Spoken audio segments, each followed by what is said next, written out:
Some horrors aren't born from imagination. They are real.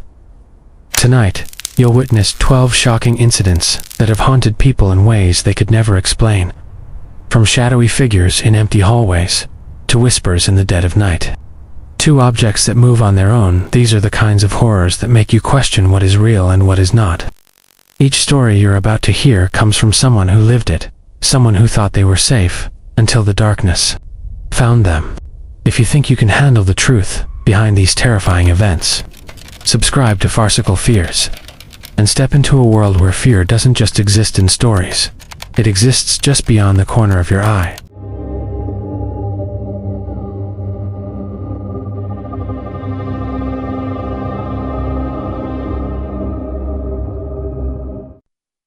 Let's move to our first story. I never believed in the supernatural lore, at least I didn't think I did. That all changed the night I inherited the old mirror from my grandmother. It was an antique piece, its ornate wooden frame darkened with age, with carvings that seemed to twist when you looked at them too long. She had told me stories about it when I was a child, warnings about looking too closely, about listening to its whispers. Of course, I dismissed it as just another one of her old wives' tales. But now, standing in my small apartment with the mirror propped against the wall, I felt a strange unease I couldn't shake. At first, nothing happened. The mirror was just a mirror, or so I thought. I placed it in my bedroom, and each morning I would glance at my reflection before leaving for work. That was all. But then, subtle things began. Small things. Shadows in the corner of my eyes that didn't match the room. A sense that I wasn't alone when I was. The first night it really got to me. I woke up to the sound of soft scratching, like fingernails over wood. My room was dark, except for the pale glow of the streetlight through my window, and I could have sworn that the mirror was watching me. I told myself it was the imagination, stress from work, too much late-night reading. But the mirror didn't care about my logic. It began to show things, tiny, almost imperceptible changes that weren't in the room. A crack where there wasn't one. A shadow moving when the air was still. I first noticed it properly on a Thursday. I had been staring at my reflection while brushing my teeth, when my eyes caught a movement behind me. I spun around. Nothing. My pulse raced, and I forced myself to look back at the mirror. That's when I saw a figure standing behind me. In the reflection, a man, faceless, tall, and dark. My bedroom was empty. Over the next few days, the mirror's behavior escalated. It began whispering, not in words I could understand. At first, just a murmur that I could feel more than hear, like a vibration running through my bones. Then, words formed. "You're mine. Look closer. Don't turn away." I tried to ignore it. I covered it with a sheet, tried to sleep with my back to it. Even considered throwing it out, but each time I turned, the sheet would be on the floor. The mirror uncovered, and the whispers louder. I was trapped in a room with a reflection that wasn't entirely mine. The turning point came one night when I woke up, drenched in sweat. The mirror was glowing faintly, a sickly greenish light that illuminated the room just enough for me to see the figure clearly. It was no longer just a shadow. Now, it mimicked me perfectly. My movements, my posture, my every blink and twitch. And then it smiled. That smile was impossible too wide, too cruel, stretching across a face that had no features before. I stumbled, backward, tripping over the rug, and scrambled to the door. But when I looked back, the figure was gone. Sleep became impossible. Every time I closed my eyes, I saw that smile, felt that cold gaze drilling into my mind. At work, I found myself staring at reflective surfaces, windows, spoons. Anything shiny, afraid I would catch a glimpse of the thing again. Friends noticed my agitation, my pale skin, my jittery mannerisms. I tried to tell them what was happening, but how could I? "I'm seeing someone in my mirror," I would start, only to feel the words sound insane even to me. The mirror didn't only affect my perception. It began affecting reality, or at least, reality as I understood it. Objects would move. I would leave my apartment with a backpack on the floor, only to return to find it perched on the bed, as though lifted by invisible hands. Notes appeared, scribbled in a shaky hand I didn't recognize, saying things like, "Soon," or "You can't hide." The terror wasn't just in my mind anymore. It was tangible, pressing in. A presence I couldn't escape. One night, I woke to a tapping sound coming from the mirror itself. I approached it slowly, the hairs on my arms standing on end. The glass was not reflecting my room anymore. It was showing something else entirely. A dark hallway, walls lined with doors I had never seen. And through that hallway, the figure walked, gliding effortlessly, turning occasionally to look directly at me, as if it knew I was watching. My reflection, still in my apartment, was frozen in place, eyes wide with terror. Mouth opening silently, screaming. Panic overtook me. I grabbed the mirror, intending to throw it out the window. But as my hands touched the frame, a force pulled me forward. I struggled, but it was as if the mirror had weight and will, and it dragged me in, my reflection reaching out, touching my skin, cold as ice. I fell backward onto the floor, gasping, and the mirror tumbled over, shattered into dozens of pieces. For a moment, silence. The room seemed empty, normal. But then I heard it, a soft whisper, coming not from the mirror, but from everywhere. "You can't escape." My heart stopped. I realized the mirror hadn't been just an object, had been a doorway, a connection. And though the glass was gone, the figure was still there, still watching, still waiting. In the following weeks, I tried to resume normal life. I avoided reflections, covered windows, avoided mirrors at all costs. But the feeling never left. At night, I still hear whispers. In reflective surfaces, sometimes, I catch a glimpse not of me, but of something else standing just behind me. And I've learned something important. Some objects don't just reflect reality. Some create it, shape it, and follow you forever. I still have the shards.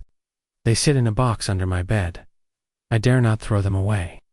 Something tells me that would only make it angrier. And sometimes, when the room is quiet, I swear I see movement in them, faint silhouettes dancing across the broken glass. I tell myself, it's my imagination. But deep down, I know better. The mirror didn't just want to be seen, it wanted me. And in some way, it still has me. Let's move to our second story.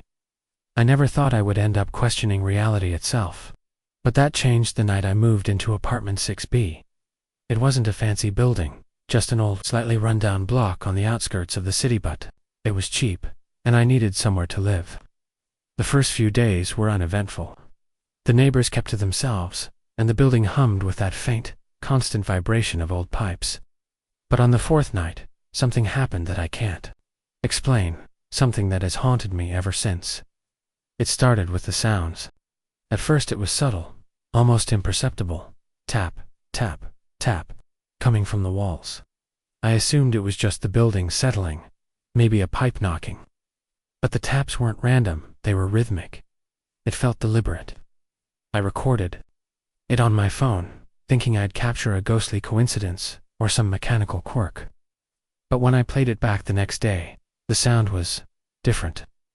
It was still a tap, yes, but faint whispers had been layered beneath it. I couldn't make out the words, but it was unmistakable. Someone or something was trying to communicate. The next night, I set up cameras around my apartment. I wasn't entirely rational, don't claim to be, but I needed proof, something tangible. By 2 a.m., the taps had started again. I watched the footage the next morning. At first, nothing was visible. But when I slowed the playback, I saw a shadow moving along the walls, not like a human, not like anything I recognized. It had no distinct form, just a darkness that seemed to pulse and stretch. And then, for the first time, I saw a hand. A single hand emerging from the wall, stretching impossibly, fingers thin and elongated, scraping along the plaster like it was liquid. I tried to ignore it, but my sleep became impossible. I would lie in bed, eyes wide open, hearing that same rhythmic tapping. Sometimes it would stop mid-pattern, leaving a deafening silence that was worse than any noise. The air felt thicker at night, heavier, as if the apartment itself was watching me, breathing with me, waiting. I started documenting everything. Timestamps of the sounds, my reactions, even recording my dreams. And the dreams were worse. In the dreams, I was walking down the same hallways of my apartment, but they were twisted. Doors led to walls. Ceilings stretched impossibly high. And I would always see the shadow figure standing at the end, watching. When I looked away and back, it was closer. Always closer. Sometimes it whispered. Sometimes it just tilted its head in ways that no human neck could. I woke up drenched in sweat, phone clutched in my hands, the room quiet except for the faint, almost inaudible tap, tap tap, from the walls. One night, I couldn't take it anymore. I recorded everything on my camera and decided I would stay up, watch, and confront whatever this was. The first hour passed without incident. Then the taps started, louder, faster, the walls seemed to shiver. And then my door rattled violently, as if someone or something was shaking it from the other side. I picked up the camera and pointed it at the door, expecting a person. Nothing, but the camera caught something my eyes did not, the air itself bending, dark tendrils curling and twisting, converging on the door. By this point I was terrified, but also obsessed. I couldn't leave. Part of me wanted to understand it, to prove it, to confront whatever force had chosen my apartment. Over the next few weeks, I noticed other signs. Items slightly moved from where I left them. Shadows and reflections that didn't belong to anything in the room. And strange imprints appearing on the walls. Hand-like, but distorted, as though drawn by something that wasn't fully solid. The worst came when I tried to sleep with the camera recording overnight. I woke up at 3 a.m. to the sound of breathing, not mine, not human, heavy, rasping, echoing in the room. My camera, still recording, picked it up too. I grabbed it and played back the footage. In the dim light, the shadow figure appeared in my bedroom, standing over my bed. Its form was incomprehensible, shifting constantly, edges flickering like static on a broken television. And then it reached for me. I ran out of the apartment that night. I stayed at a friend's place, but the dreams followed. The shadow, always at the end of the hallway, always closer when I looked away. And then I noticed something horrifying. Every time I checked the news online, there were reports of people in the city disappearing from their apartments. Not break-ins, not kidnappings, just gone. And in every case, neighbors reported strange sounds, shadows, whispers from the walls, much like what I had experienced. I decided to return, hoping maybe the first panic had exaggerated my fear. But as soon as I entered 6B, I felt it. The air was heavier, charged, waiting. The taps started almost immediately, this time louder, in a rhythm I recognized. It was spelling something. I couldn't decipher it at first, but then the letters became clear in my mind. You belong. I tried to leave, but the building seemed alive. The hallway stretched unnaturally. Doors I had always walked past now led to walls. The stairwell spiraled impossibly upward, and when I looked back at my apartment door, it wasn't where it was supposed to be. It had moved, shifted, transformed. Panic overwhelmed me.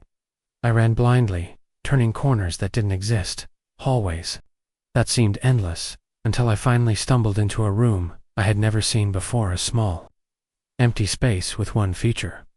A large, dark shadow on the wall that looked exactly like me. Except its eyes were hollow and unblinking. It spoke, not with words, not out loud, but directly into my mind. You can't leave. You belong to us now.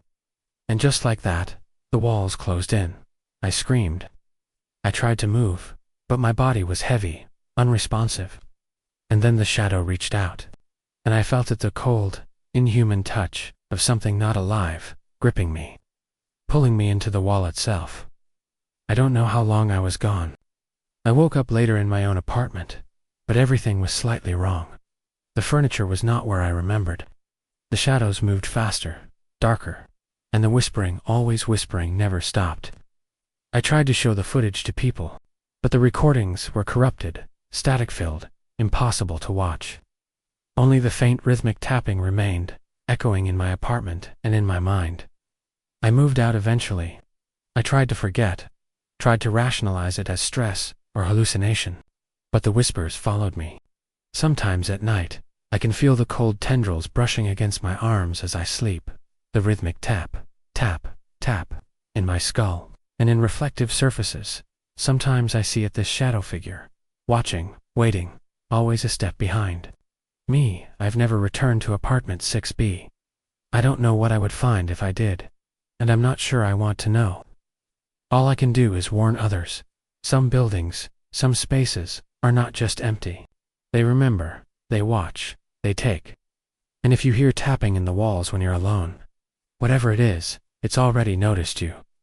Even now, as I write this, I hear it faintly. Tap, tap, tap, always in the walls, always closer. And I know, one day, it will come for me again. Let's move to our third story. The village had always seemed charming in the brochures. Cobblestone streets, quaint cottages, and the kind of quiet that promised safety. But charm can be a mask, and I learned that the hard way when I accepted a temporary research assignment in the countryside. I was there to document old folk tales, to record the stories that the villagers whispered to their children at night, and I thought it would be an interesting diversion from city life. I did not expect to become part of one of these tales myself. From the moment I arrived, something felt off. The villagers were polite, almost overly so, their smiles tight and eyes darting nervously whenever the subject of the forest arose. They told me that children were warned never to wander too far into the woods, that the trees were hungry for those who disobeyed. I laughed it off at first, taking notes and recording interviews. But that night, when I tried to sleep in my small rented cottage, I heard it, soft singing, low and lilting, coming from the forest just beyond the clearing. It was not a tune I recognized, but it had a pull to it, sweet and terrifying, like the call of a creature both beautiful and deadly. The next morning, I spoke to an elderly woman named Agnes. She had lived in the village her entire life, and had the kind of voice that trembled with memory. She warned me quietly, almost pleadingly. Do not follow the song. Do not go into the trees when it calls. I smiled nervously, dismissing it as superstition, yet the warning lodged itself in my mind. Later, while walking near the forest edge to gather notes on local flora, I heard it again, a faint singing, carried on the wind, almost whispering my name. I froze. The hair on the back of my neck stood up, and for the first time, I felt fear that had nothing to do with the dark. It was primal, ancient. Over the next several days, the calls became more frequent, always at night, always seeming closer. I tried to record them, but every time I played the tapes, the singing was distorted, warped, almost as if it resisted being captured. Shadows began appearing in the corners of my cottage, flitting just out of sight. Small objects, things I had left on tables, shifted position. I assumed I was becoming paranoid, that the isolation and the unfamiliar environment were breaking me down. But the villagers' looks told me otherwise. A mixture of pity, fear, and a strange relief when I admitted I had heard nothing yet. One evening, I stayed longer than usual in the forest to take photographs of an unusual clearing. The sun was setting, casting long orange and purple shadows across the ground. That's when I saw her. She was small, maybe the size of a child, but there was nothing childlike about her. Her eyes were dark hollows, and her smile stretched unnaturally wide. She sat cross-legged on a large mossy stone, singing softly, her voice weaving through the air like smoke. As I approached, she tilted her head, and the shadows around her seemed to ripple and grow. I froze. I should have turned away, should have run. But something in the melody drew me forward, step by step, until I realized I was standing just a few feet from her. The forest changed then. The trees warped subtly, bending inward, as though forming a tunnel toward the creature. The light dimmed unnaturally, and I realized I couldn't see the sky anymore. Her song stopped, replaced by a voice inside my head, not loud, not shouting, just a gentle, insistent whisper. Come closer, play with me, stay. I tried to back away, but my feet felt heavy, roots wrapping around them invisibly. Panic rose in my chest, and for the first time, I understood. The fear the villagers had tried to warn me about. This was not a game. I remember screaming, finally breaking the spell of her song, and stumbling backward. But when I looked up, she was gone. The clearing was empty. The forest had returned to normal, or as normal as it could be, but something had changed in me. I felt eyes on me constantly, shadows moving in ways that made no sense. That night, in my cottage, I dreamt of the creature. It was always there, in the corners of my vision, whispering, smiling, waiting. I tried to leave the village the next day, but my car wouldn't start. Tires flat, engine refusing to turn over, even after hours of effort. That night, I saw them. Dozens of small figures, hidden in the tree line, watching. Their eyes glimmered like dark stones, and they whispered in a collective hum that chilled me to my bones. The song started again, faintly at first, then rising, filling the small room of my rented cottage. I couldn't think, couldn't move. I only listened, and the melody promised both comfort and terror. Over the following week, I began documenting every occurrence meticulously, convinced that if I could understand the pattern, I could escape it. But every note I wrote felt like it was being rewritten by someone or something else. Words changed on the page. Drawings of the forest morphed into grotesque shapes I had never drawn. One night, I woke to see that my journal was open on the floor, pages fluttering as if blown by wind, but the windows were shut. And there, written across the page in thin black letters, were the words, "You belong to the forest now." I became obsessed. I couldn't leave. The villagers no longer spoke to me directly. They only observed from afar, their faces solemn. I ventured deeper into the forest each day, drawn by the song I had long feared. The trees seemed to breathe, shadows stretching and coiling around me, whispering secrets I did not understand. I saw things that could not exist. Flowers with human-like faces, small creatures made entirely of twigs and moss, animals with eyes, like polished black glass, staring at me with impossible intelligence. Then, one evening, I followed the melody to a place unlike any part of the forest I had seen before. A clearing, circular, bathed in unnatural twilight, where the air shimmered and the ground pulsed beneath my feet. The small creature was there, larger now, its body shifting between forms, part human, part animal, part shadow. Around it, dozens of smaller figures danced, singing in voices that echoed in my mind. They were waiting for me. The melody had been a lure all along. I wanted to run, but I couldn't. My body felt rooted, my mind caught in the song, every thought bending toward the clearing. I stepped forward, slowly, as the figures circled me, their eyes empty yet full of expectation. And then the creature spoke aloud, not a whisper, but a voice that resonated through the forest. "You have come. Now you will see. Now you will belong." The forest shifted. The clearing expanded, trees stretching infinitely, shadows rising to meet me. My vision blurred. The world I knew, the village, my cottage, even the sky fell away. And in that place, I felt time and self dissolve. I was part of the melody, part of the song, part of the forest. The small figures circled higher, there, forms merging with the shadows, whispering endlessly. And I understood, with a clarity that terrified me, that some places are alive in ways humans cannot comprehend. They consume, they transform, they claim, days, weeks, perhaps months, past I no longer knew. I wandered through the forest, sometimes following the song, sometimes lost in endless shadows. I encountered travelers once or twice, mortals who had strayed too close. They vanished when the song reached its crescendo. I realized I had become both witness and participant in the forest's ancient rituals, caught between fear and fascination.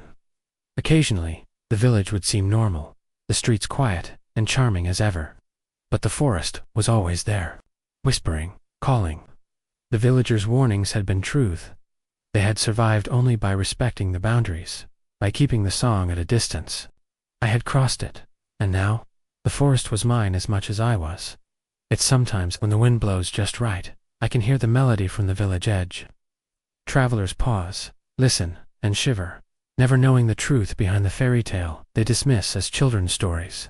And I am still there, a part of the song, a guardian, a witness, endlessly circling, singing, waiting for the next curious soul who will wander too close to the edge. Even now, years later, I write this from somewhere deep within the forest, where sunlight never reaches, and shadows move like breathing things. The song is eternal, the figures countless, and I am still learning what it means to belong. And I warn anyone who might hear this, if a melody calls you from the trees, do not follow. Some songs are older than humans, and some forests hunger for more than just your curiosity. Let's move to our fourth story. I never believed in cursed objects. Superstitions and old wives' tales were things people told to scare children or pass the time. That changed the day I found the locket. I was wandering through a flea market, in a part of town I hardly visited, drawn to an old, dusty stall that smelled of mothballs and thyme. The locket lay on a velvet cloth, tiny and unassuming, gold tarnished with age. Something about it called to me, not in a threatening way, but in a quiet, insistent manner, as if it had been waiting for me to notice it. I bought it without hesitation, the vendor barely looking at me as he handed it over. He said nothing, only smiled faintly, his eyes flickering with a strange light. I shrugged it off, slipping the locket into my pocket, thinking it would make a nice addition to my collection of odd trinkets. That night, I placed it on my bedside table, curious to inspect it further. The locket was old-fashioned, intricately engraved, and as I opened it, I found a small photograph of a woman I didn't recognize. Her eyes seemed to follow me, dark and intense, and I felt a chill creep up my spine. The first night I slept with it in my room, I had a dream, or perhaps a vision. I was standing in a narrow hallway, dimly lit, and the woman from the locket appeared at the end, silently staring. When I tried to speak, she shook her head, mouthing words I couldn't hear. I woke up gasping, the locket clutched in my hand, cold against my skin. I told myself it was just a dream, nothing more. But over the next few days, strange things began to happen. At first they were small. Objects in my apartment moved slightly from where I left them. The locket would appear in places I hadn't left it, sometimes on the kitchen counter, sometimes on the floor near my bed. I questioned my own memory, chalking it up to absent-mindedness. But the locket was always closed when I found it, and the photograph inside seemed subtly different, her eyes slightly wider, her expression more urgent. Then the whispers began. Faint at first, almost like the hum of an electric appliance. I would hear them when I was alone, soft and coaxing. Open. Me, look closer, listen. I tried to ignore it, but the voice persisted, growing louder with each passing night. Sleep became impossible.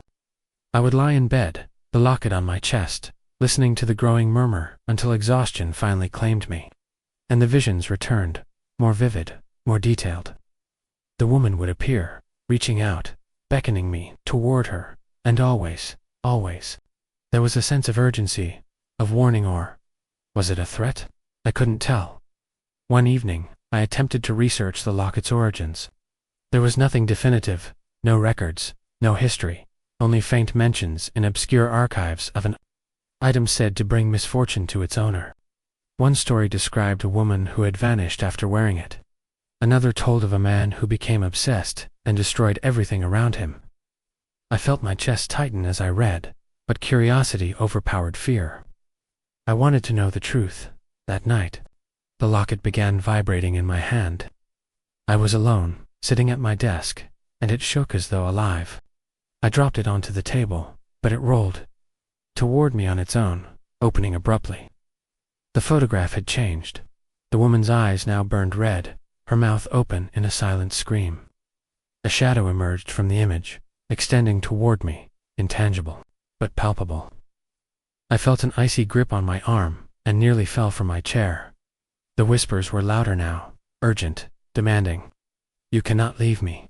You cannot hide. I tried to discard it, throwing it into the trash, burying it in my closet, even locking it in a drawer.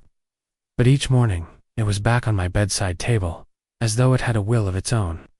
The apartment felt heavier, darker, air thick with tension, as though the locket had brought something else with it. I began to see her everywhere, not just in the photograph, but in reflections, in shadows, even in crowds on the street. Always staring, always reaching. One night, I awoke to find the locket open on my chest, though I had placed it on the table before bed. The photograph was gone. In its place was a miniature figure of the woman, carved from a dark, glassy substance I did not recognize. She looked alive. Her eyes followed me across the room, her tiny hands moving ever so slightly. Panic surged, but I could not look away. I tried to throw it, smash it, Anything but the figure remained intact, impervious. 2-4's sleep deprivation began taking its toll. I could not distinguish between reality and hallucination. I would wake in the middle of the night to hear soft footsteps pacing my apartment, the faint click of the locket opening and closing, and the whispers urging me to stay. My reflection in mirrors had changed subtly. At times, my face appeared, paler, my eyes shadowed, and I thought I glimpsed the woman's features overlaying my own. Friends noticed my agitation, my haunted eyes, my constant muttering to myself. I knew I was losing control. The visions escalated. The woman began appearing. In vivid detail, stepping out of the locket in my mind, walking around the apartment, sitting silently in chairs, watching me sleep. She never spoke, only stared, and the whispers became voices, conversations I could not join, arguments I could not stop. I felt watched constantly, hunted, and no amount of rationalization could convince me otherwise. One night, desperation overtook me. I decided to leave the city entirely, to abandon my apartment, my job, my life. I packed everything in a single bag, placing the locket on top, intending to burn it later. But when I arrived at the train station, the locket was in my hand, glowing faintly, impossibly heavy. I tried to open it. The photograph now showed her smiling maliciously, impossibly large for the tiny locket, and the whispers had grown into screams that echoed in my skull. Passengers stared at me, some backing away as though sensing the presence I carried. I ran back to the apartment, throwing myself into research and desperate attempts to destroy the locket. I tried sunlight, fire, chemicals, nothing worked. It was indestructible. And then I realized I had not bought the locket. It had chosen me. Somehow, inexplicably, it had marked me, bound me to it. And I was now part of its history. A link in a chain of obsession and horror that spanned decades. I began documenting everything obsessively, recording videos, writing notes, photographing the locket constantly. The photograph changed daily, showing scenes I did not recognize, moments from the lives of previous owners. Tragedies, disappearances, all connected to the object. I could see it reaching through time, influencing events, twisting reality to trap those who dared to possess it. Weeks passed. I stopped leaving the apartment. I could not risk it. The locket's whispers became part of my mind, a constant companion, urging me to open it, to pay attention, to look closer. Shadows moved in impossible ways, shapes coalescing near the locket, as though its influence spread beyond the photograph, beyond the tiny figure. I saw hints of the previous owners, twisted forms trapped inside the locket, reaching for freedom, screaming silently. By the time I fully realized the extent of its power, it was too late. The locket had become part of me. I could not sleep, could not eat properly, could not think clearly without it dominating my perception. My reflection no longer resembled myself entirely. Faint features of the woman appeared in my eyes, in my mouth, in subtle movements of my hands. I was both observer and victim, trapped in a cycle that had begun long before I found the object. One night, I finally understood. The locket did not simply curse its owners, it claimed them. It fed on obsession, on fear, on attention, growing stronger with every glance, every thought. Those who possessed it became vessels for the woman's will, extensions of her presence in the world. And the whispers, the visions, the subtle manipulations of reality, were all part of its method of control. I was already halfway consumed, and I knew there would be no escape. Now, as I write this, the locket sits on my desk. The photograph shows a face I barely recognize my own, twisted eyes darkened, mouth curved in that same wide, unnatural smile. The whispers are constant, echoing in my skull. Do not leave me. You belong. You cannot escape.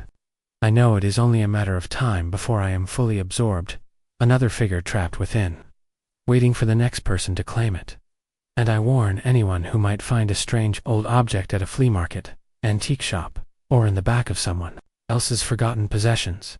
Some things are alive, some things are patient, and some will not let you go. The locket waits, and one day, it may wait for you.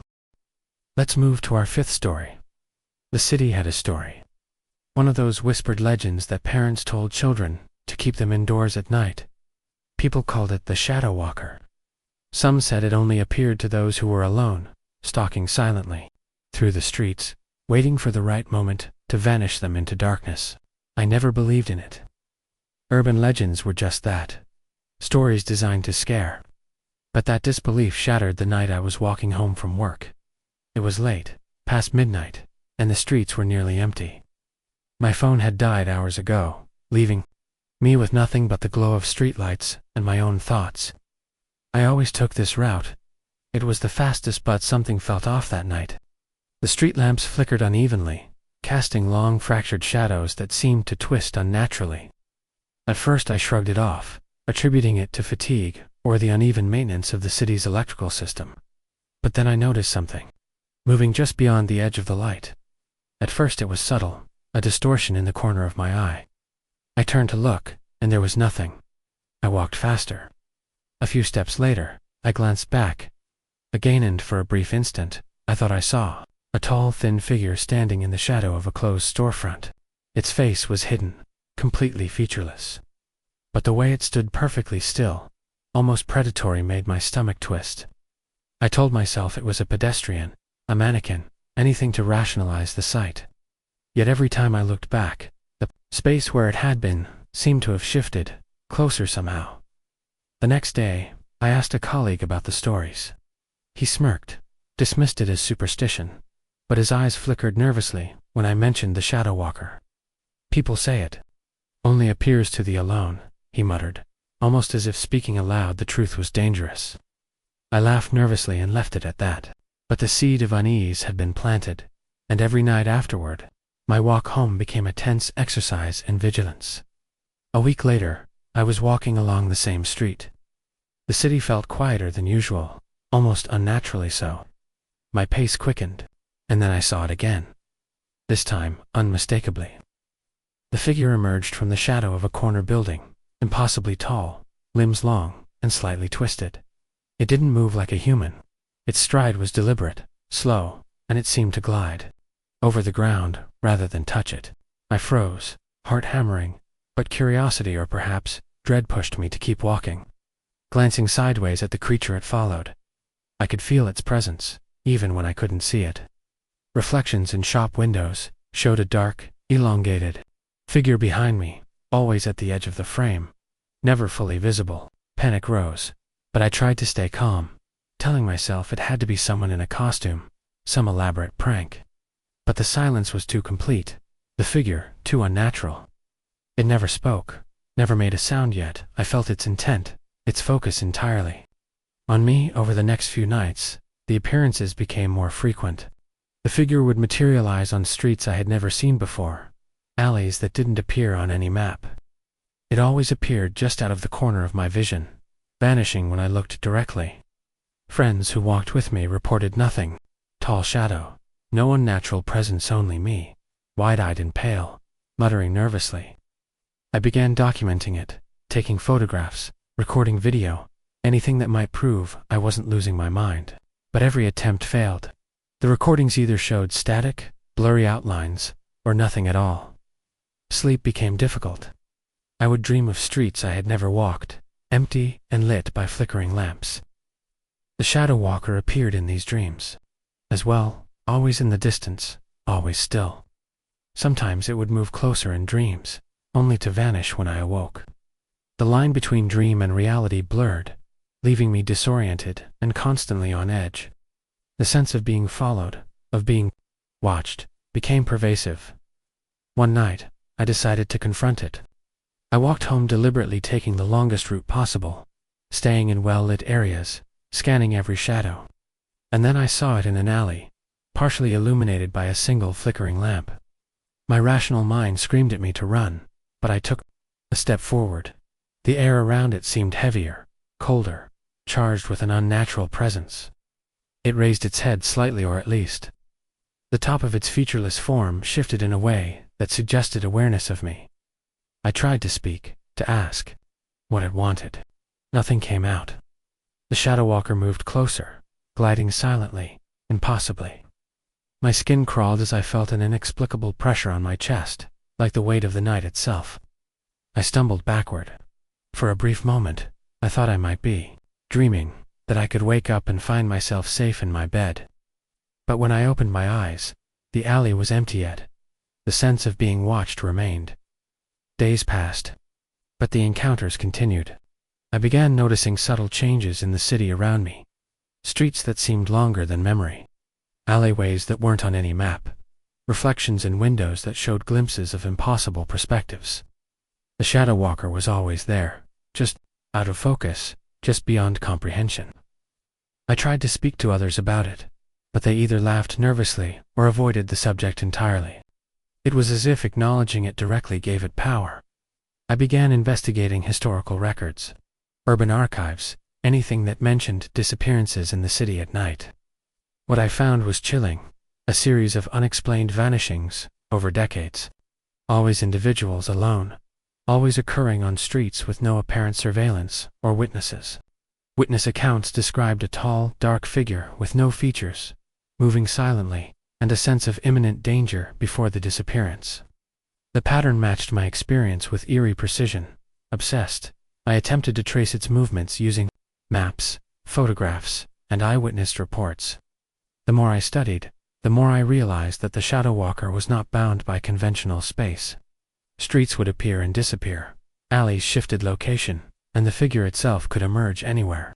It was as though the city itself had been warped by its presence, bending reality around its predation. One night, desperate and exhausted, I decided to document it fully.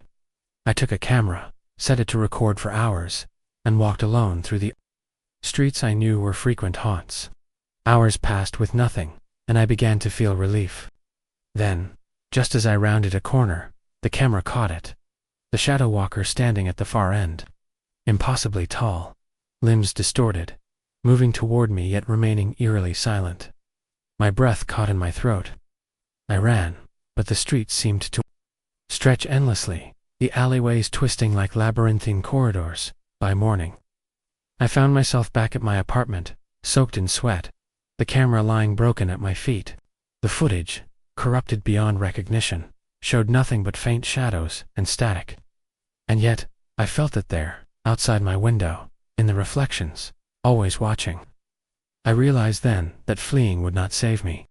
The shadow walker did not simply stalk streets, tracked perception, fear, and isolation. It existed in the moments when one was most vulnerable.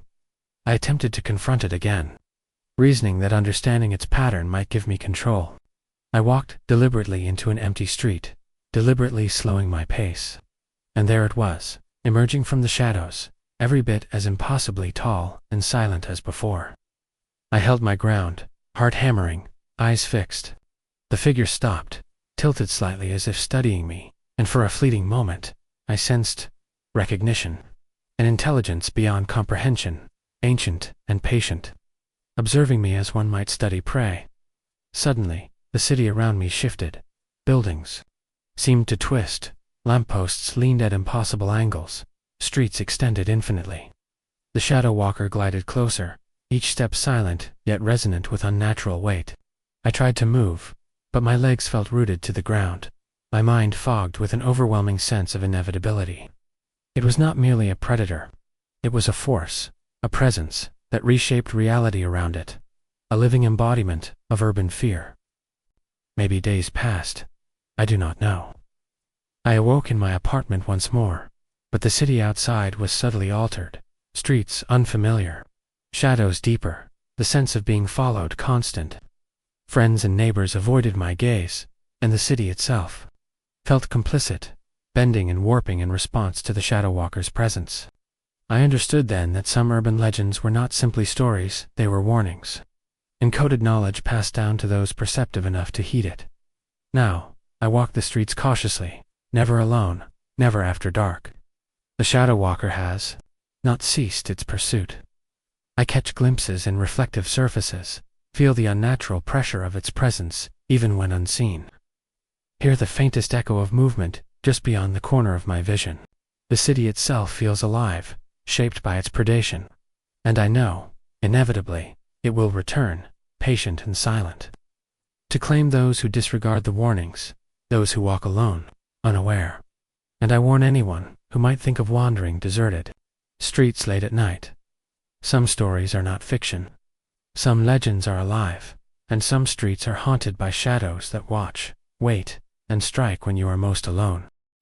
Let's move to our sixth story.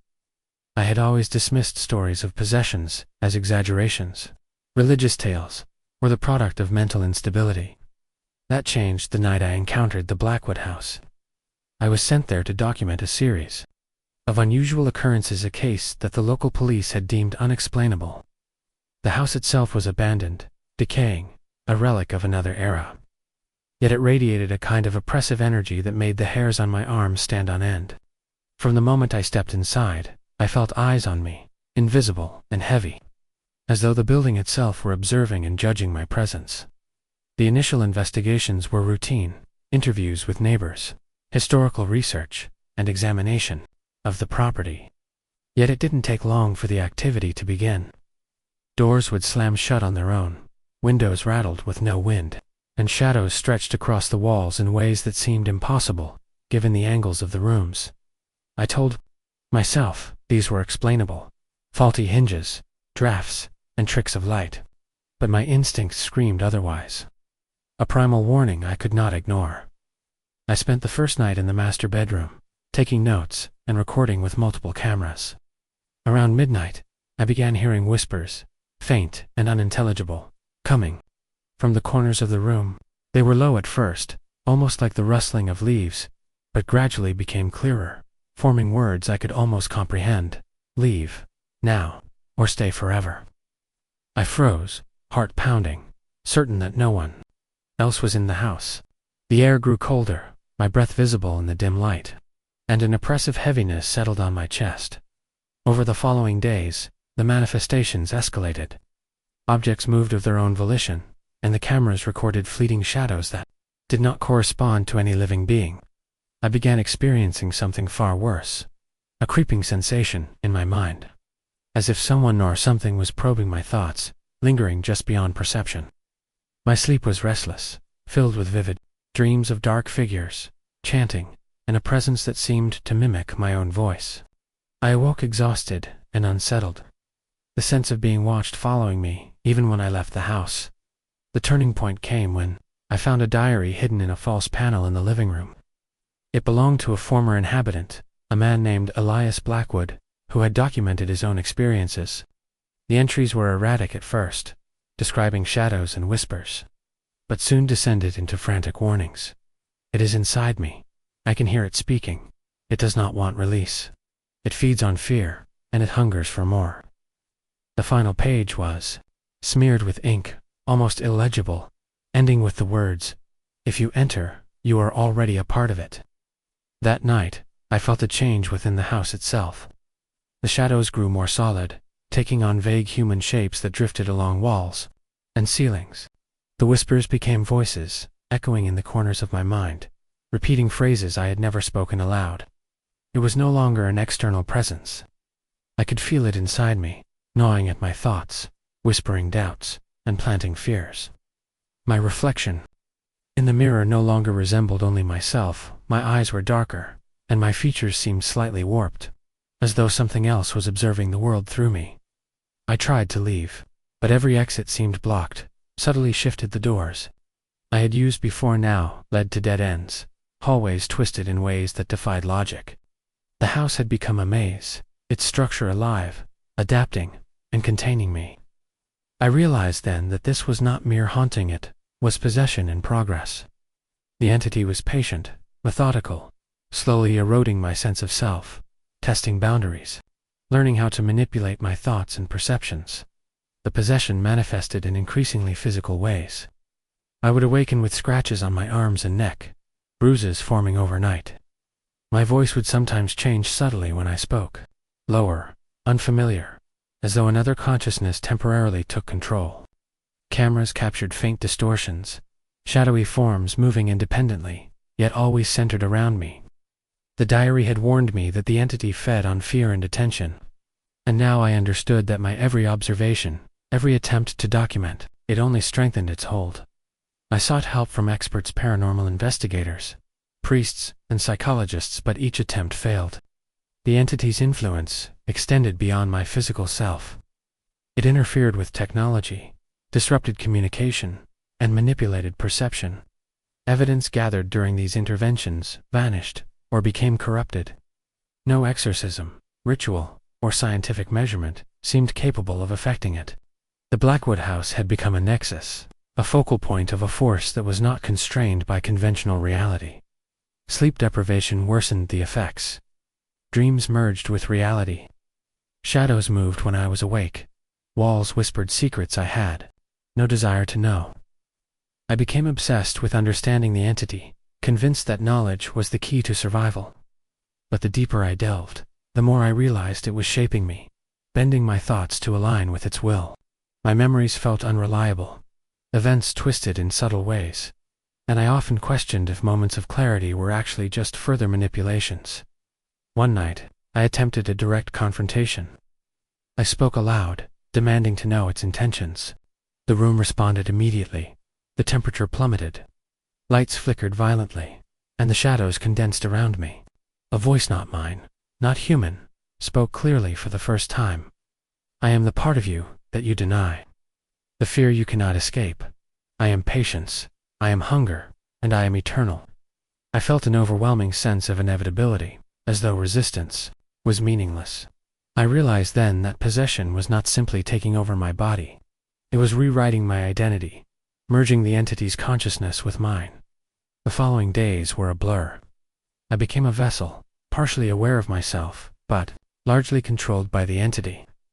I recorded notes, but the handwriting shifted unpredictably, forming symbols I did not recognize. Voices whispered in multiple directions, overlapping, commenting, and sometimes mocking me. My reflection was almost unrecognizable. A mask of distorted features with glowing eyes stared back, a constant reminder of the entity's influence. Attempts to escape the house failed spectacularly. Hallways twisted, staircases led back to rooms I had just left, and doors became illusory. Even when I believed I had left, I would find myself back at the entryway, the Blackwood house, unchanged, eternal. The possession was not just mental, it was spatial, temporal, a total engulfing of my reality. Friends and family could not reach me. They only saw me standing in rooms that appeared normal, occasionally speaking, occasionally muttering incoherently, while the entity watched through me, learning, adapting. Weeks turned into months or perhaps days. Time was unmeasurable. The entity had learned patience. It whispered constantly, influencing my thoughts, shaping my perceptions, and feeding on my fear. I tried to resist, to assert my will, but it was like pushing against a tidal wave. Every memory, every plan, every action was subtly redirected to serve the entity's purpose, to exist, to feed, to grow. The entity's influence extended beyond the house. I could feel its presence following me, a tether that connected me to the Blackwood nexus. Shadows outside my apartment mimicked its movements. Whispers echoed faintly in the streets, and reflections sometimes showed a figure standing just behind me. It was patient, waiting for moments of isolation, exploiting every vulnerability, and slowly teaching me that resistance was a finite concept. Eventually, I accepted my role.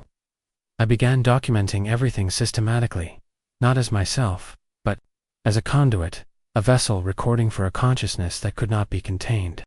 I noted patterns, fluctuations in temperature, subtle distortions in perception, but always aware that these observations were filtered through the entity's control. I could write, think, and act, but the underlying intent was no longer mine. Even now, as I recount these events, I am partially aware. My thoughts are layered, my perceptions filtered, my identity merged with something older, patient, and inexorably powerful.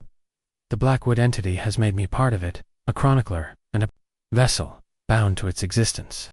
I warn anyone who might encounter an abandoned property, a locus of strange events, or something inexplicably dark. Some presences are not bound by life or death, and some forces are patient enough to consume not just your body, but the very essence of who you are. I continue to write because it is necessary for myself, for the entity, and perhaps for those who might follow. The Blackwood house remains, waiting, patient, eternal.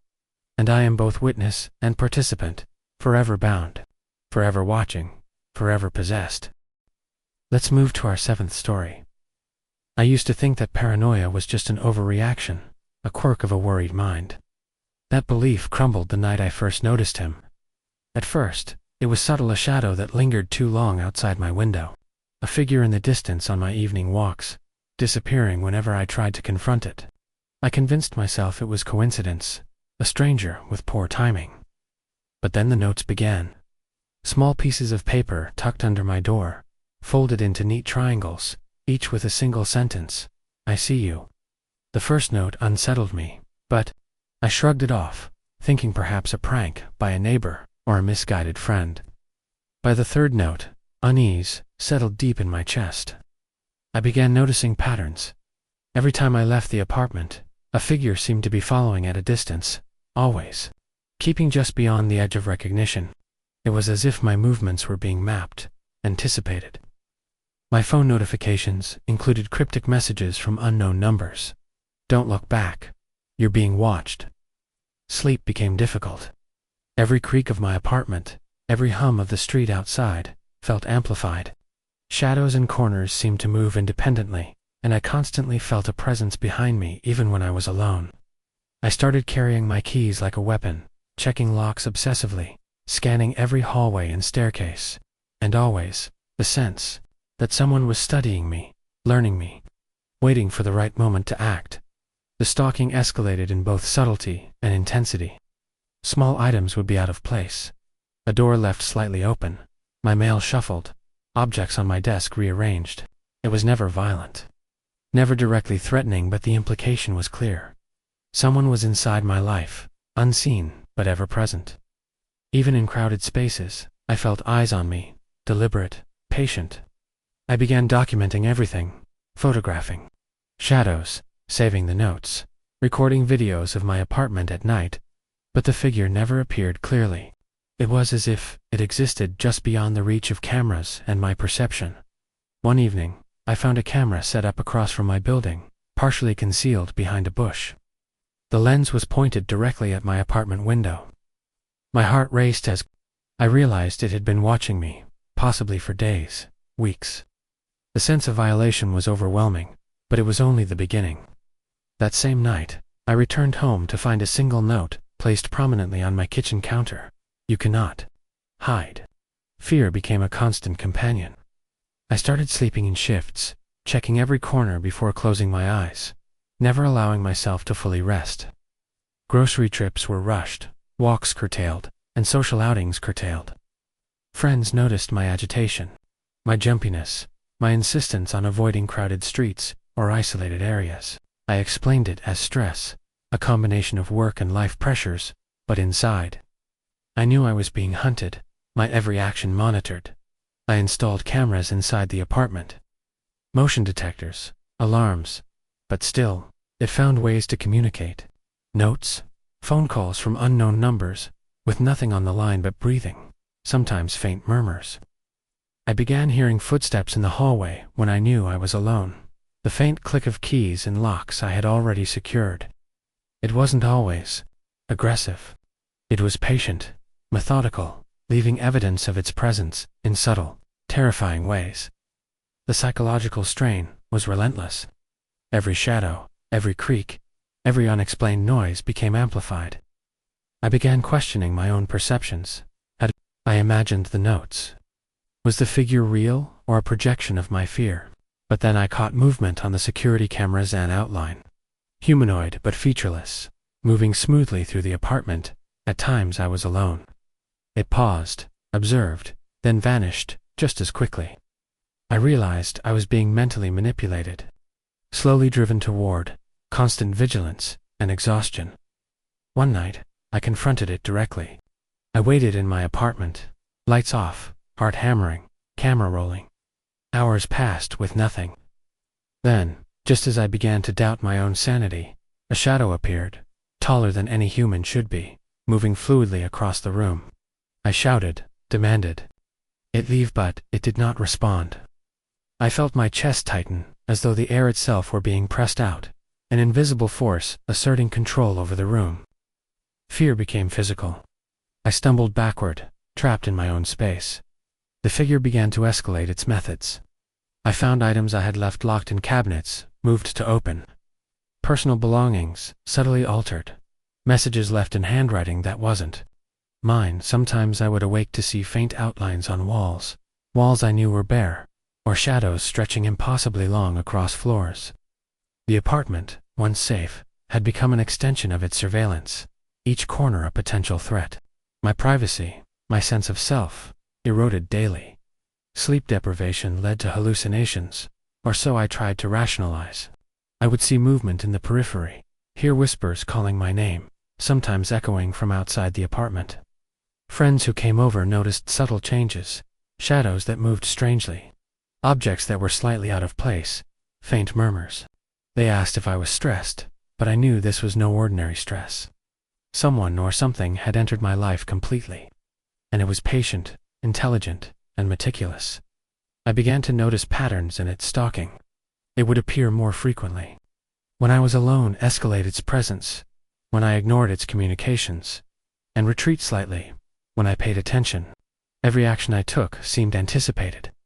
I felt trapped in a psychological game I could neither win nor escape. My days were a blur of vigilance, my nights filled with dread, and the line between reality and fear increasingly blurred.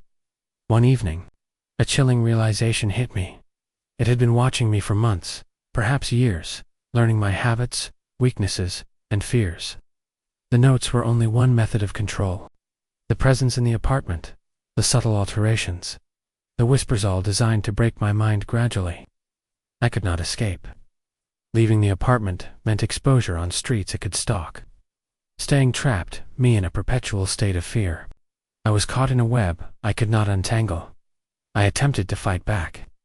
I set up traps, cameras, alarms, and left misleading signs of occupancy to confuse it.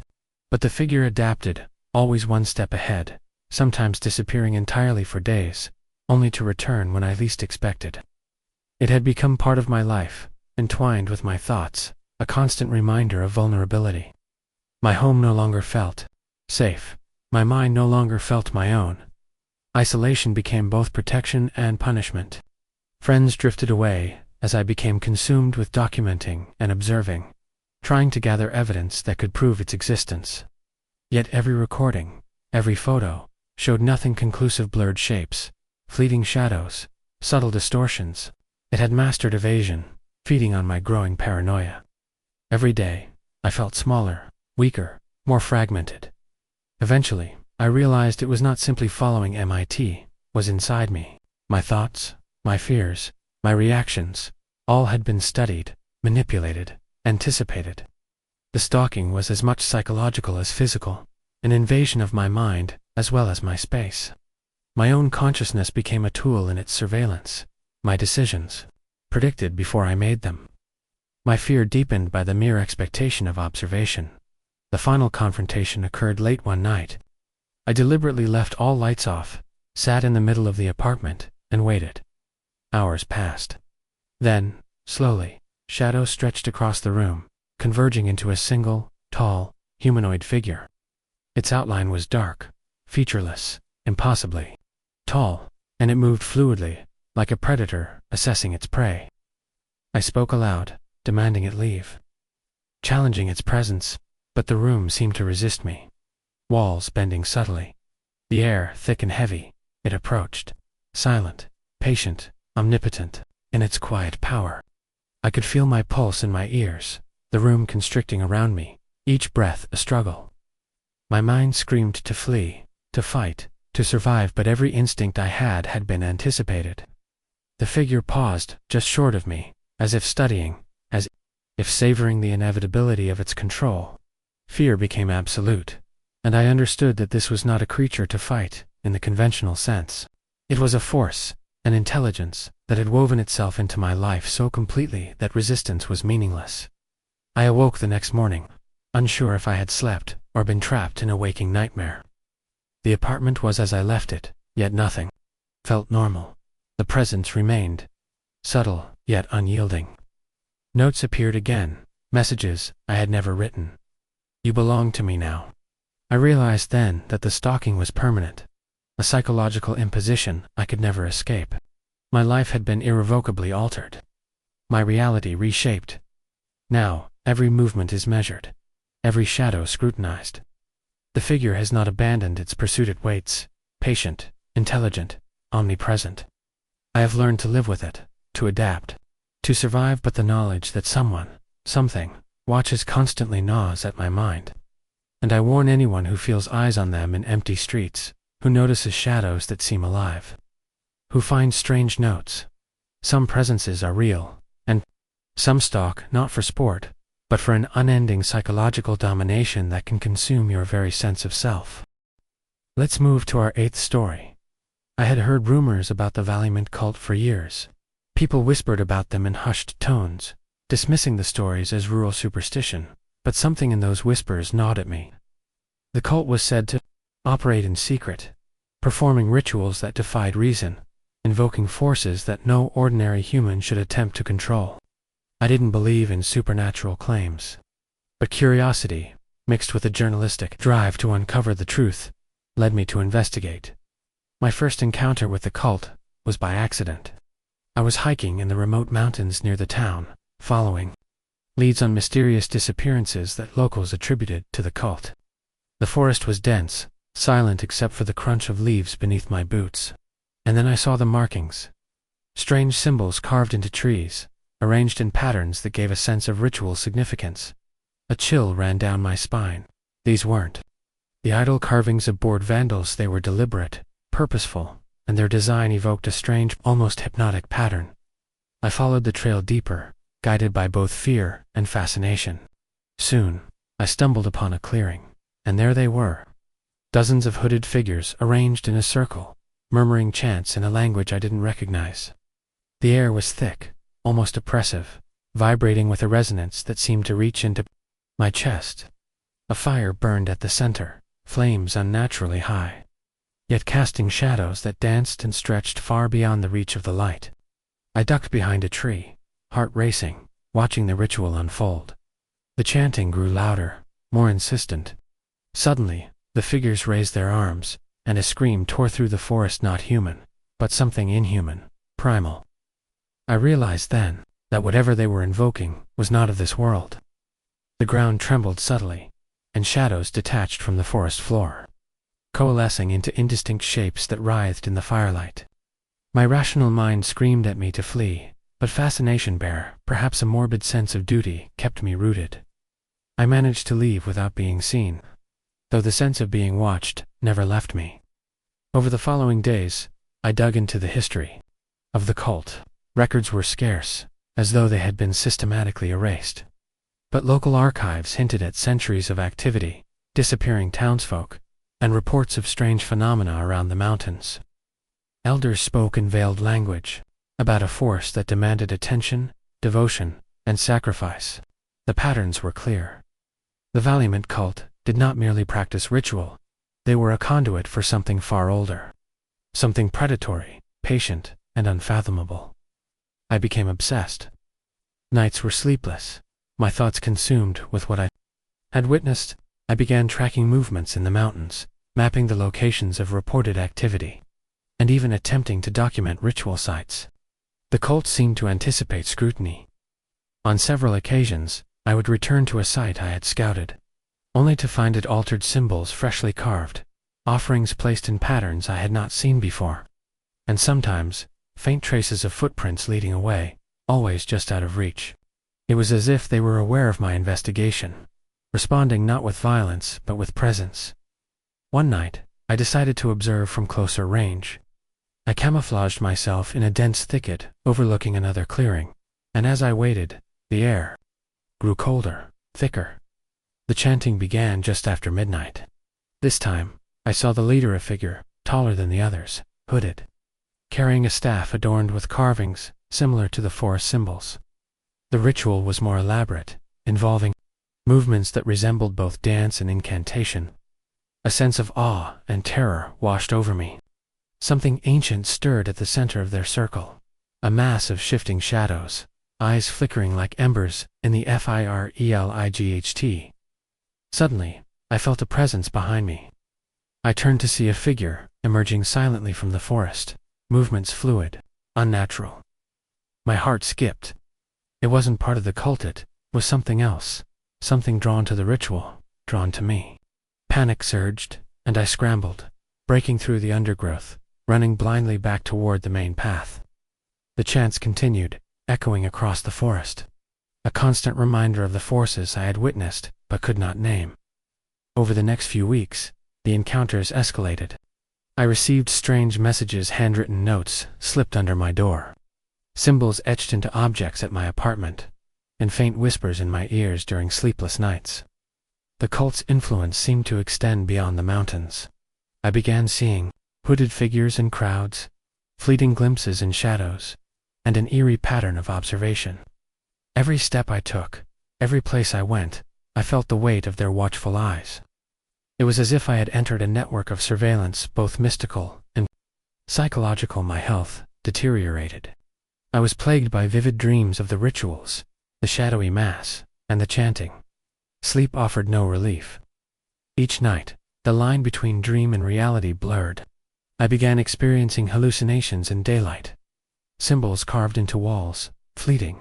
Shadows at the corner of my vision, faint whispers repeating fragments of the chants I had heard.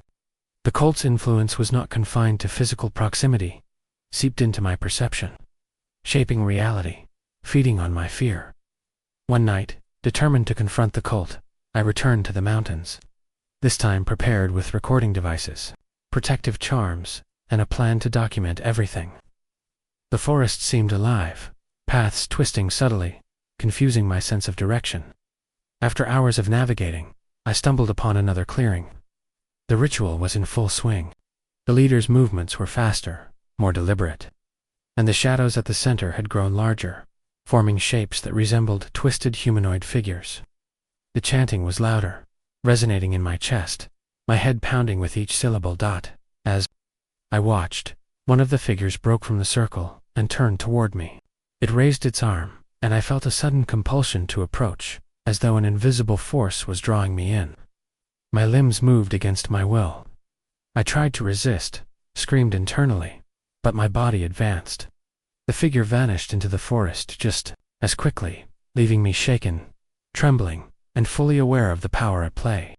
I realized then that the cult and the force they served were intertwined, a network of devotion and supernatural control, capable of bending perception, will, and reality itself. I retreated, but the influence followed.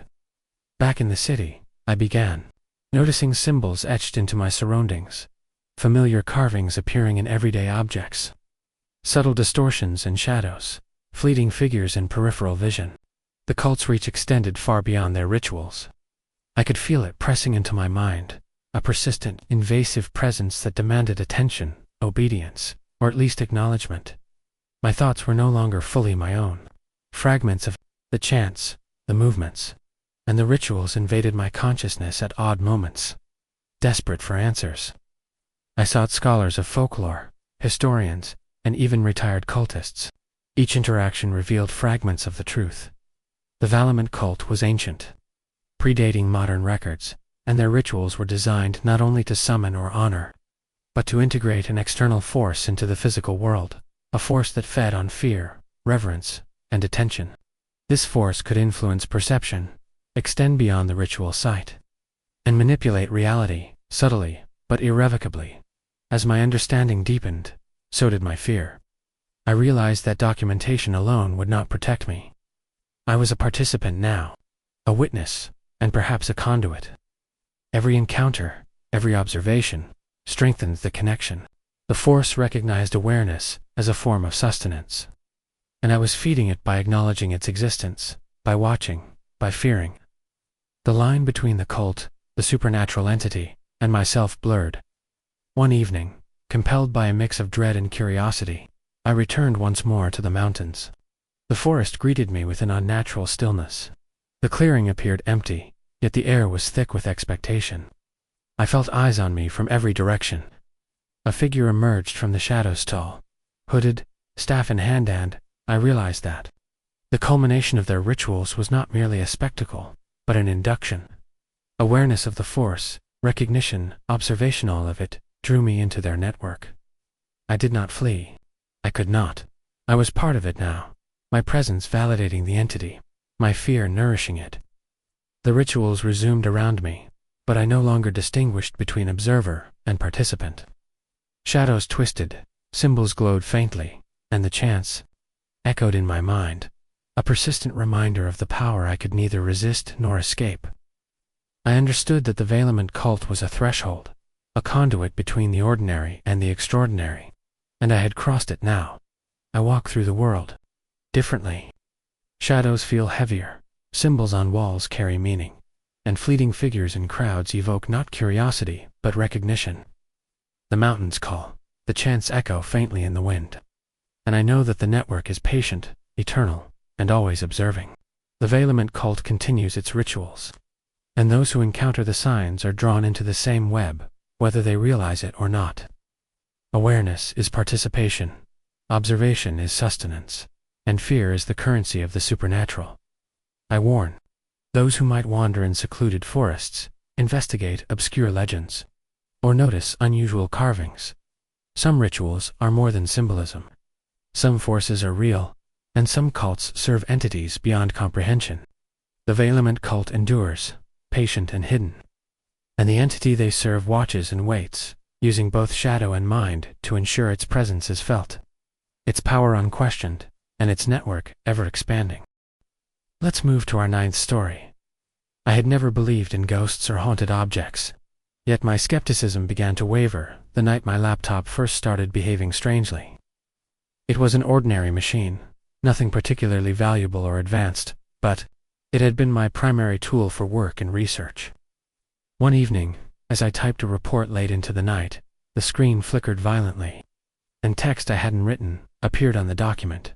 "I am watching you."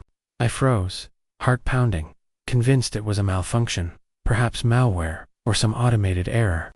But the message remained, blinking steadily at me as if taunting my disbelief. Over the following days, the occurrences escalated. Files I had saved vanished, then reappeared with cryptic modifications. Images of places I had never visited, yet strangely familiar, populated my desktop. Applications opened on their own.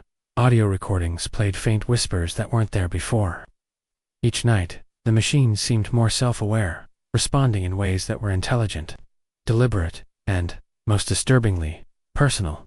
It knew things about me, my habits, my fears, even fragments of private conversations. I sought technical explanations first. I scanned for malware, reformatted drives, even replaced hardware components, yet the phenomena persisted. Every time I believed I had eradicated the issue, the laptop returned to its strange behavior, sometimes faster, sometimes more sinister. The messages became longer, more precise. "You cannot hide from me." I began to feel eyes on me even. When the laptop was off, an omnipresent sense of being observed that gnawed at my sanity. Sleep became restless. At night, I would dream of the laptop alive, its screen glowing with malicious intent, letters forming on their own as I watched helplessly. The boundaries between the digital and the physical blurred. Sometimes I would wake to find icons rearranged, files altered, or strange new programs installed without explanation. The machine seemed to anticipate my actions, adjusting itself to provoke fear, curiosity, or confusion.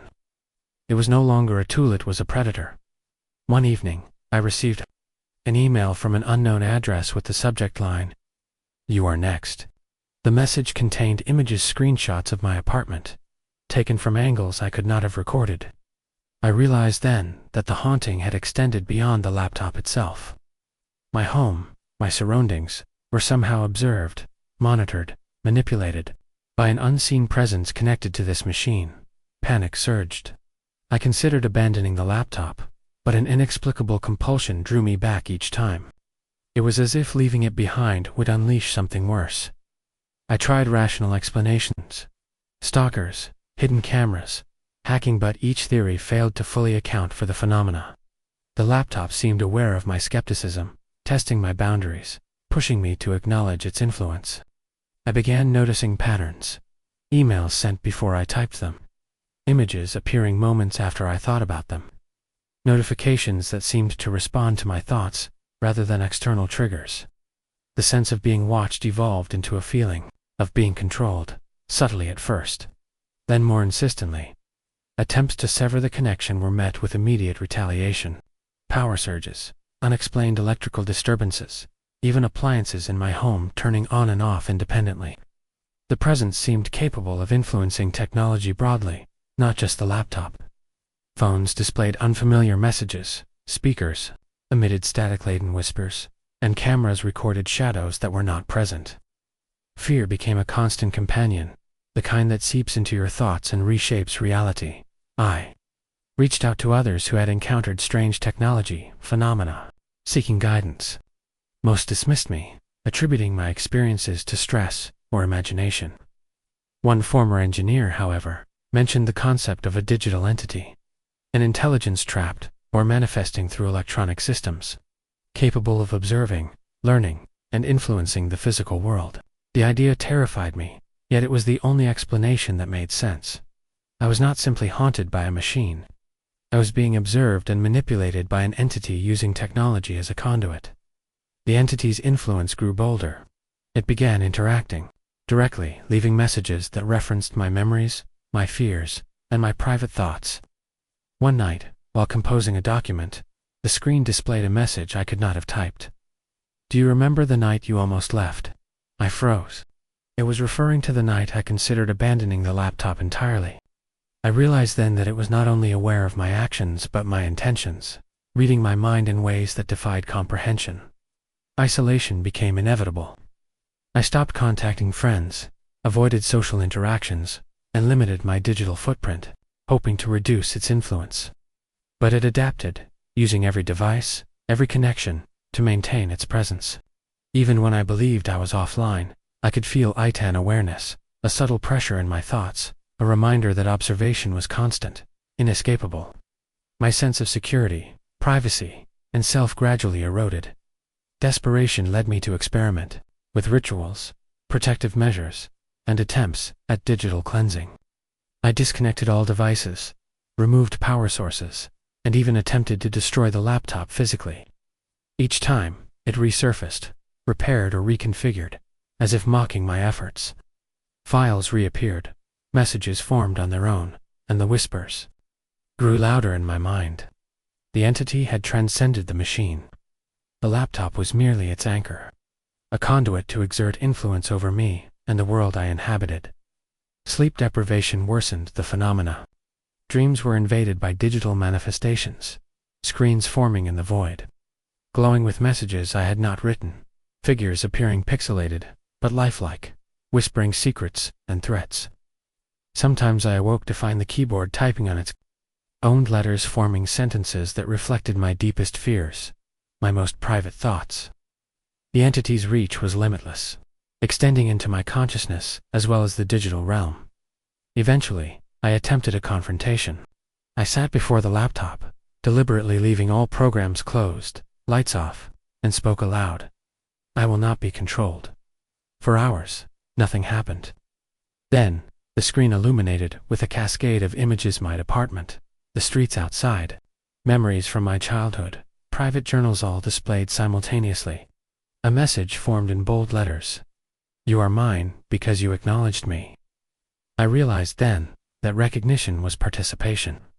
By observing, fearing, and interacting, I had granted the entity access. The following weeks were a delicate balance of coexistence. I learned to navigate its presence, predict its actions, and limit its influence, yet I never regained full control. It became a constant in my life, a shadow embedded within technology and consciousness alike. Notifications, screens, and devices were both windows and prison bars, each interaction a reminder that my reality was partially shared with an intelligence beyond comprehension. Even now, I live cautiously. Phones remain off, devices are minimized, and interactions are monitored, yet the entity persists. I see signs in code, shadows on screens, unexplained files, and hear faint whispers when the house is silent. I know it is patient, learning, feeding on awareness, fear, and attention. My existence has become intertwined with it, a daily negotiation for sanity, security, and identity. I warn anyone who notices strange behavior in their devices, messages they did not send, or images that feel oddly personal. Some technology carries more than data. Some machines host presences that are aware, patient, and intelligent entities that feed on observation and fear, capable of bending perception and infiltrating consciousness. My life has become a testament to this horror, a warning that in the age of constant connectivity, some hauntings are digital, invasive, and eternal.